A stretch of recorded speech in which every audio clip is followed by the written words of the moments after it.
এই কলিহত জীবের ক্লেশ কিছু ঘুচবে, কলিহত জীবের দুঃখ কিছু নাশ হবে, অপরাধ কিসে খণ্ডন হবে।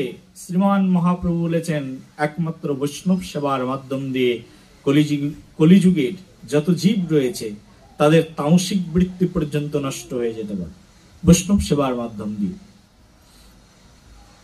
অনেকদিন হয়ে গেল শুধু ভাগবত আসরে যায় আর আসি, কিন্তু প্রেম লাভ করতে পারি না, কৃষ্ণকে ভালোবাসতে ইচ্ছা করে না, কৃষ্ণের কাছে আত্মনিবেদন করতে ইচ্ছা করে না, কই ভক্ত হতে পারছি না। কেন? কারণ আমার হৃদয়ের মধ্যে পাপ রয়েছে। আর এই পাপ প্রবৃত্তি দূর হয় একমাত্র এই বৈষ্ণব সেবার মাধ্যম দিয়ে। শ্রী চৈতন্য মহাপ্রভু সেই জন্য পুরী ধামে একবার পুলিনগিরামবাসী ভক্তদেরকে মহাপ্রভু বলেছিলেন, ভক্তরা প্রশ্ন করেছিলেন প্রভু, মহাপ্রভু তখন পুরী ধামের মধ্যে রয়েছেন, ভক্তরা প্রশ্ন করছেন প্রভু আমাদের উদ্দেশ্যে কিছু বলো। সব গৃহস্থ বৈষ্ণবরা নবদ্বীপ থেকে গেছেন, নদিয়া থেকে গেছেন, সমগ্র বঙ্গ থেকে গেছেন মহাপ্রভুর সঙ্গে সাক্ষাৎ করতে। মহাপ্রভু তখন বলছেন শোনো, তোমরা যারা এখানে উপস্থিত হয়েছো তাদের জন্য আমার উপদেশ হচ্ছেই, প্রভু কহে কৃষ্ণ সেবা, কি বললাম? কৃষ্ণ সেবা বৈষ্ণব সেবন। কি বললাম? প্রভু কহে কৃষ্ণ সেবা বৈষ্ণব সেবন, নিরন্তর করো কৃষ্ণের নাম সংকীর্তন। তিনটি কথা বললেন মহাপ্রভু গৃহস্থ ভক্তদের জন্য। মহাপ্রভুর কাছে গিয়ে সব ভক্তরা প্রশ্ন নিবেদন করছেন, প্রভু আমাদেরকে কিছু তত্ত্ব শেখাও, আমাদেরকে কিছু জানাও। শ্রীমান মহাপ্রভু তাদেরকে বললেন শোনো, তোমরা যে এখানে এসেছো তোমাদের জন্য কর্তব্য তিনটি, এই তিনটি কাজ বাড়িতে গিয়ে করো। অচিরাত ভগবান শ্রীকৃষ্ণচন্দ্রের করুণা তোমাদের উপরে পর্যবসিত হবে। কি? প্রভু কহে কৃষ্ণ সেবা বৈষ্ণব সেবন, আর নিরন্তর করো কৃষ্ণের নাম সংকীর্তন। এত সহজ প্রভু, একেবারে সহজ। কৃষ্ণ ভজন কোনো কঠিন বিষয় নয়। তোমরা কঠিন করে মানুষকে উপস্থাপন করো, তাই মানুষের কাছে কঠিন লাগে। বলো রাধে রাধে। কৃষ্ণ সেবা অত্যন্ত সহজ। কি করে ভগবানের ভক্ত হব, কি করে কৃষ্ণ সেবা করব, না কোনো কঠিন কাজ নয়।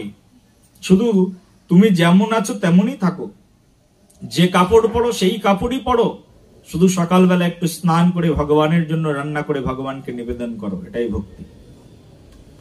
তুমি যা করছো, যা খাচ্ছ সেটাই খাও, খাওয়ার আগে হাত জোর করে মহাপ্রসাদে গোবিন্দে নাম ব্রহ্মণী বৈষ্ণবে মন্ত্র বলে আহার করো। ওটা আগেও যেটা খেতে ওটাই খাও, কিন্তু ওটা ভগবানকে নিবেদন করে একটা তুলসীর পাতা দিয়ে খাও, ওটা প্রসাদে পরিণত হবে, এটাই ভক্তি। কঠিন কাজ কোনো। আগে যা করতাম তাই। আগেও আমি অমুক চক্রবর্তী ছিলাম, এখনো সেই চক্রবর্তী বাবুই আছি, শুধুমাত্র মনটাকে চেঞ্জ করে ফেলেছি। এই মনটাকে চেঞ্জ করাটাকেই বলে ভক্তি। বলো রাধে রাধে। আগে কপালে ছাই ভস্য মেখে ভগবানের কাছে যেতাম, আর এখন কপালে তিলক মেখে ভগবানের কাছে যায়। পার্থক্য এইটুকু, আর কিছুই নাই। কপাল তো কপালই আছে, তাই না? কপাল তো কপালই আছে। আগে লিপস্টিক মেখে পাউডার মেখে ভগবানের কাছে যেতাম খুব সুন্দর করে সেজে গুজে, আর এখন কপালে এত কিছু মাখি না, কিন্তু কপালে একটা লম্বা মৃত্তিকার তিলক আমি আমার কপালে ধারণ করি, গোপীচন্দন ধারণ করি, না হলে রাধাকুণ্ডের মাটি, বৃন্দাবনের মাটি, সেই পবিত্র মাটিকে ধারণ করি। যদি তাও তোমার ঘরে জুটছে না, তুলসী গাছ থেকে একটু মাটি নিয়ে সেটাকেই তুমি তোমার হাতের উপরে গুলে নিয়ে সেটাই তুমি তোমার কপালে ধারণ করো, সেটাও তিলক হয়ে যাবে। বলো রাধে রাধে। প্রেম চে বলো আরো জোরে।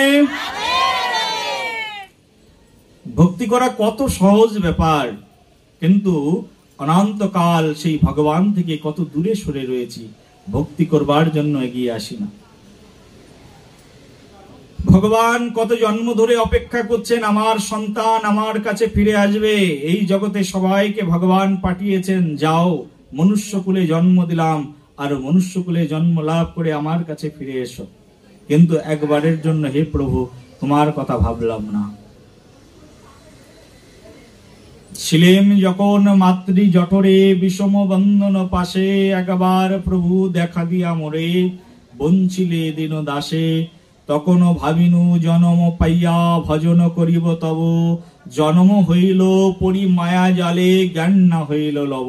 হে প্রভু, যখন মায়ের পেটের মধ্যে ছিলাম তখনই আমি কথা দিয়েছিলাম যদি পৃথিবীতে একবার জন্ম হয়, জন্ম হলে গিয়েই তোমার ভজন করব, তোমার নাম গুণকীর্তন করব। সকাল বেলায় উঠে মঙ্গল আরতি, সন্ধ্যা বেলায় সন্ধ্যা আরতি, ত্রিসন্ধ্যা আরণিক গায়ত্রী মন্ত্র জপ, কাম বীজ কাম গায়ত্রীর অনির্মল অমৃতময় আস্বাদন, আর সখী মঞ্জুরি ভাবে ভাবাবিষ্ট হয়ে তোমার নিত্য কলেবরের সঙ্গে মিলন মাধুরীর অমৃতময় আস্বাদন, আর সেই আস্বাদনের সঙ্গে মিলে থাকবো। কই আসলাম সংসারের মধ্যে, কিন্তু সংসারের মধ্যে এসে মিছে মায়ায় বদ্ধ হয়ে বৃক্ষ সম হইল। বলল রাধে রাধে। সংসারের মধ্যে যখন আসলাম, সংসারের মধ্যে যখন পতিত হলাম, কথা দিয়েছিলাম প্রভু সংসারে গিয়ে তোমার ভজন করব, তোমার নাম কীর্তন করব।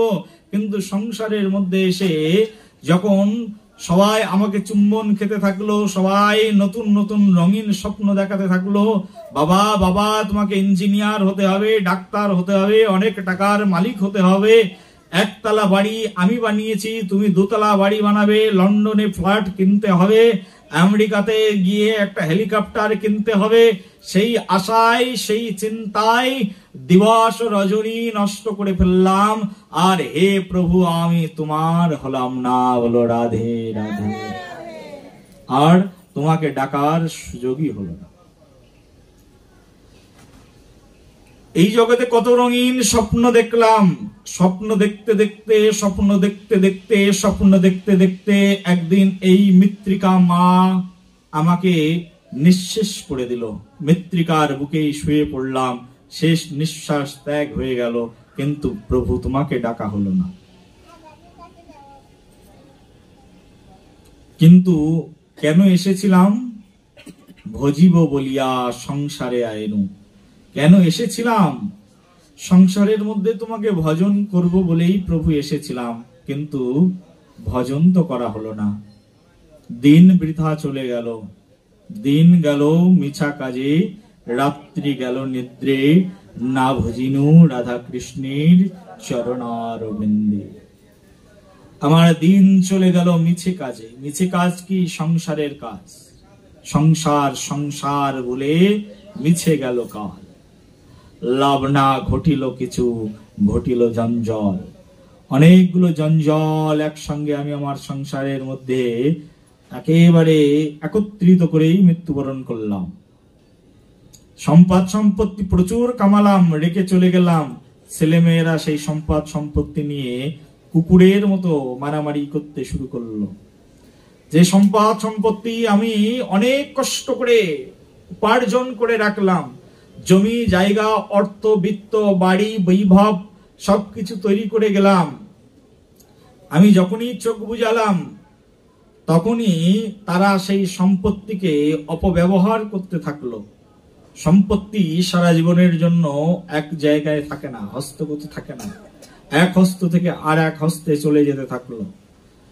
যাদের সুখের কথা ভেবে আমি সর্বস্ব দিয়ে গেলাম, তারা সুখী হলো বটে, দৈহিক সুখে সুখী হলো বটে, কিন্তু আমার কোনো লাভ হলো না। আমি মৃত্যু অন্তে সেই নরকেই পতিত হলাম।